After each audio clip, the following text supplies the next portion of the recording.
तो आइए दोस्तों बात करेंगे छत्तीसगढ़ की आज की दिन भर की ताज़ा खबरों ताज़ा अपडेट के बारे में। तो आज है 15 जुलाई 2020 बुधवार का दिन। तो वीडियो को लास्ट तक जरूर देखना दोस्तों, ताकि कोई भी खबर छूटने ना पाए। और वीडियो को लाइक शेयर और चैनल को सब्सक्राइब जरूर करना, ताकि आपको छत्तीसगढ़ से जुड़े ताज़ा अपडेट डेली मिलते रहे। तो अभी एक बड़ी खबर निकल के आ रही है। कॉलेज छात्रों के जनरल प्रमोशन पर हुआ फैसला। अब छात्रों को मिलेगा ये 3 विकल्प। उच्च शिक्षा विभाग ने बनाई रणनीति। और आगे जानेंगे छत्तीसगढ़ 2 साल की सेवा पूरी कर चुके शिक्षा कर्मियों को मिलेगा संविलियन। 1.5 की बजाय अब गोबर 2 रुपये प्रति किलो की दर से खरीदेगी सरकार। साथ ही बात करेंगे रेस्टोरेंट बार होटल बार 19 जुलाई तक रहेंगे बंद, कलेक्टर ने जारी किया आदेश। और आगे जानेंगे चीन से फैले कोरोना वायरस पर भी एक खबर है दोस्तों। तो चलिए दोस्तों बिना टाइम वेस्ट किए खबरों को फटाफट देखते हैं। तो आज की पहली बड़ी खबर है, भूपेश कैबिनेट का बड़ा फैसला। शिक्षा कर्मियों का संविलियन और अनुकंपा नियुक्ति समेत लिए गए कई महत्वपूर्ण निर्णय। तो रायपुर मुख्यमंत्री भूपेश बघेल की अध्यक्षता में मंगलवार को उनके राजधानी रायपुर निवास कार्यालय में मंत्री परिषद की बैठक आयोजित हुई। इस बैठक में शिक्षा कर्मियों का संविलियन, अनुकंपा नियुक्ति, बस संचालकों को राहत समेत कई महत्वपूर्ण निर्णय लिए गए। बैठक के दौरान मंत्रिमंडल ने यह फैसला लिया गया है कि प्रदेश के राशन कार्डधारियों को जुलाई 2020 से नवंबर 2020 तक 5 किलो चावल निःशुल्क चावल का वितरण किया जाएगा। राज्य के महत्वाकांक्षी कार्यक्रम नरवा, गरवा, घुरवा और बाड़ी के स्वीकृत गौठानों को रोजगार मुक्त बनाने के लिए गोधन न्याय योजना का अनुमोदन किया गया। प्रदेश में हरेली पर्व से इस योजना की शुरुआत होगी। तो प्रदेश में अब तक 5300 गौठान स्वीकृत किए जा चुके हैं, जिनमें से ग्रामीण क्षेत्रों में 2408 और शहरी क्षेत्रों में 377 गौठान बन चुके हैं, जहां से इस योजना की शुरुआत की जाएगी। तो प्रदेश में स्थापित गौठान में गोवंशीय और भैंस वंशीय पशुपालक से गौठान समितियों के माध्यम से गोबर क्रय कर उसे वर्मी कंपोस्ट एवं अन्य उत्पाद तैयार किया जाएगा। इससे जैविक खेती को बढ़ावा के साथ ही ग्रामीण और शहरी क्षेत्रों में रोजगार के लिए नए अवसर, गौ पालन एवं गौ सुरक्षा को प्रोत्साहन, खुली चराई पर रोक, द्विफसलीय क्षेत्र के विस्तार के साथ ही पशुपालकों को आर्थिक लाभ प्राप्त होगा। तो मंत्रिमंडलीय समिति द्वारा गौठान द्वारा ग्राम में पशुपालकों से 1.5 रुपये प्रति किलो की दर से गोवंशीय और भैंस वंशीय मवेशियों के गोबर क्रय की अनुशंसा की गई थी। मंत्रिपरिषद की बैठक में गोबर के क्रय की दर को 2 रुपये प्रति किलो परिवहन व्यय सहित करने का अनुमोदन किया गया। तो योजना में उत्पादित वर्मी कंपोस्ट का सहकारी समितियों के माध्यम से प्राथमिकता के आधार पर किसानों को 8 रुपये प्रति किलोग्राम की दर से विक्रय किए जाने के साथ ही लैंपस एवं प्राथमिक कृषि सहकारी समिति के अल्पकालीन कृषि ऋण के अंतर्गत सामग्री घटक में जैविक खाद को शामिल करने का अनुमोदन किया गया। तो वहीं आगे है दोस्तों, 2 वर्ष एवं उससे अधिक की सेवा अवधि पूर्ण करने वाले शेष बचे पंचायत और नगरीय निकाय संवर्ग के शिक्षकों का संविलियन एवं नवंबर 2020 से स्कूल शिक्षा विभाग में किए जाने का अनुमोदन किया गया है।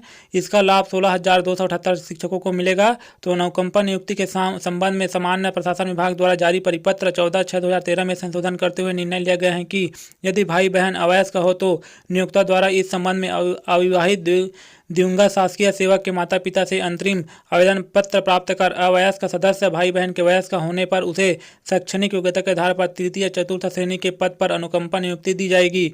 तो छत्तीसगढ़ मोटरयान कराधान अधिनियम 1991 की धारा 21 के तहत यात्री बसें के माह जून के देय मासिक कर में पुनः छूट प्रदान करने एवं 2 माह तक की कालावधि के लिए वाहन अथवा अनुज्ञा पत्र निष्प्रयोग में रखे जाने पर अग्रिम देय मासिक जमा करने की संबंधी प्रावधान को अस्थायी रूप से शिथिल करने का निर्णय लिया गया है। तो साथ ही आगे खबर है दोस्तों, छत्तीसगढ़ में मौसम। तो रायपुर, राजनांदगांव समेत आसपास के जिलों में बारिश, 2 दिन तक हालात ऐसे ही रहने के आसार। तो राजनांदगांव शहर के कई इलाकों में मंगलवार की दोपहर बारिश हुई। सुबह की शुरुआत हल्की धूप के साथ हुई, मगर इसके बाद मौसम में आए बदलाव ने शहर को भिगाया। तेज हवाएं भी चलती रहीं। भरकापारा इलाके में देर रात तक बारिश होती रही। रायपुर के MG रोड पर भी तेज बारिश की वजह से ट्रैफिक थम गया। राजधानी में करीब 45 मिनट तक मूसलाधार बारिश के बाद हल्की फुहारें पड़ती रहीं। मौसम विभाग का अनुमान। तो प्रदेश के मौसम विभाग के मुताबिक 14 जुलाई, 15 जुलाई और 16 जुलाई को कई हिस्सों में भारी बारिश, बिजली कड़कने और तूफानी हवाएं चलने की संभावना है। रायपुर शहर में अगले 24 घंटों में आसमान बादलों से भरे रहने और बारिश होने के साथ साथ तेज हवाएं चलने की संभावना जताई गई है।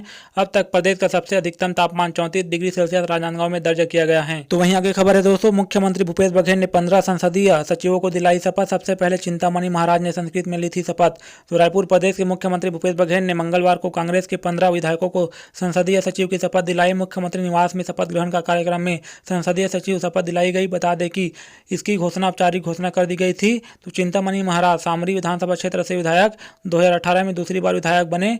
गहिरा गुरु के पुत्र और कंवर समाज के प्रतिनिधि, साफ सुथरी छवि और कांग्रेस के वरिष्ठ विधायक। और आगे हैं विकास उपाध्याय, रायपुर पश्चिम विधानसभा क्षेत्र से विधायक, रमन सरकार के दिग्गज मंत्री राजेश मूणत को हराकर विधायक बने, छात्र संघ से राजनीति में रखा कदम, तेज तर्रार, छवि पार्टी का युवा चेहरा। तो आगे बढ़ते हैं दोस्तों, बने रहिए हमारे साथ। तो महंगाई की मार, राजधानी में सब्जी के रेट सिर्फ 4 दिन में दुगुने, टमाटर 30 से पहुंचा 60 पर। तो रायपुर दूसरे राज्यों में सब्जी की आवक कम हो जाने से राजधानी में सब्जी अचानक महंगी होने लगी है। इस मौसम में जो सब्जियां 20 से 30 रुपए किलो तक मिलती रहीं, सिर्फ 4 दिन में उसकी कीमत दोगुनी हुई है। सोमवार को शास्त्री बाजार में देसी टमाटर क्वालिटी के हिसाब से 55 से 60 रुपए किलो तक बिका। टमाटर का रेट 4 दिन में दुगुना हुआ है।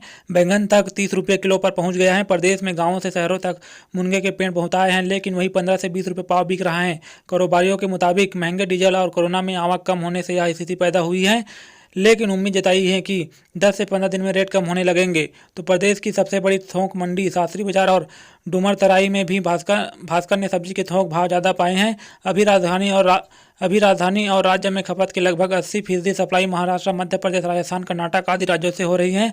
आलू और परवल बंगाल से, प्याज नासिक से, लहसुन इंदौर व कोटा से, टमाटर बेंगलुरु से, गोभी और बंद गोभी छिंदवाड़ा से आ रही है। कारोबारियों के मुताबिक ये अपने राज्यों में ही महंगी है, इसलिए यह थोक में इनकी कीमत बढ़ी हुई है। कारोबारियों के मुताबिक ट्रक वाले बता रहे हैं कि महंगे डीजल के कारण ट्रांसपोर्टरों ने भाड़ा बढ़ाया है।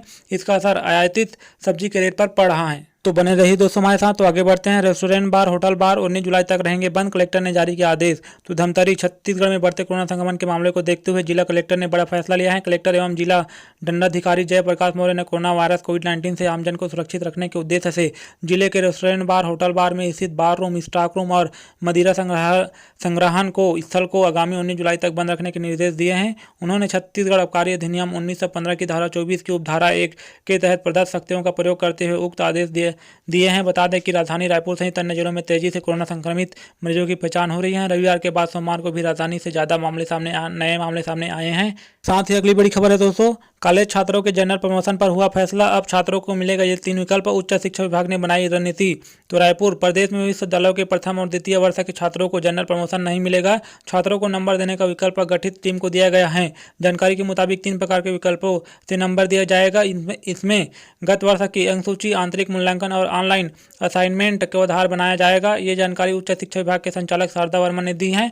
उन्होंने बताया है कि नए शिक्षा सत्र लेट होने पर कोर्स पूरा करने के लिए रणनीति बनाई जा रही है। वहीं अंतिम वर्ष के छात्रों को 1 साल खराब होने का भय है। इसको लेकर उच्च शिक्षा विभाग के पास अभी कोई रणनीति नहीं है। इस पर उच्च शिक्षा विभाग ने आगे की रणनीति बनाने की बात कही है।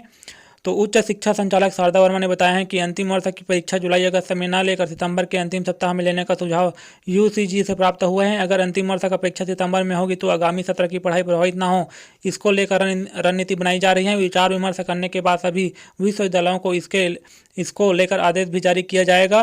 तो सितंबर में परीक्षा होगी तो अगली कक्षा में प्रवेश में दिक्कत और 4 महीना पीछे हो जाएंगे। इसको लेकर क्या निर्देश हैं? तो इसको लेकर संचालक ने कहा है कि अगस्त में नए सेशन शुरू करने का है। इस सत्र में उन्हीं बच्चों का पढ़ाई होगी जो पूर्व मूल्यांकन के आधार पर आगे कक्षा के लिए प्रमोट किया जाएगा। तो साथ ही आगे खबर है दोस्तों, कोरोना अपडेट। स्वास्थ्य विभाग ने जारी किया रेड और ऑरेंज जोन वाले विकासखंड की नई सूची। रेड जोन की बड़ी संख्या देखिए आपके शहर किस जोन में है। तो रायपुर स्वास्थ्य विभाग ने रेड और ऑरेंज जोन वाले विकासखंडों की नई सूची जारी कर दी है। विभाग ने प्रदेश में 12 जुलाई की स्थिति को देखते हुए सूची बनाई है। इसमें रेड जोन की संख्या बढ़ गई है। 25 जिलों में इस सप्ताह रेड जोन में 112 ब्लॉक और ऑरेंज जोन में 32 ब्लॉक आए हैं। तो प्रदेश के सभी विकासखंडों और शहरी क्षेत्रों में कोविड-19 के सक्रिय मामलों की संख्या और इनके दुगुने होने की दर तथा प्रति 1 लाख जनसंख्या पर सैंपल जाँच की ताजा स्थिति के आधार पर रेड, ऑरेंज और ग्रीन जोन में बांटा किया गया है। बता दें कि केंद्रीय स्वास्थ्य एवं परिवार कल्याण मंत्रालय के दिशा निर्देशों के अनुसार जोन बांटे गए हैं।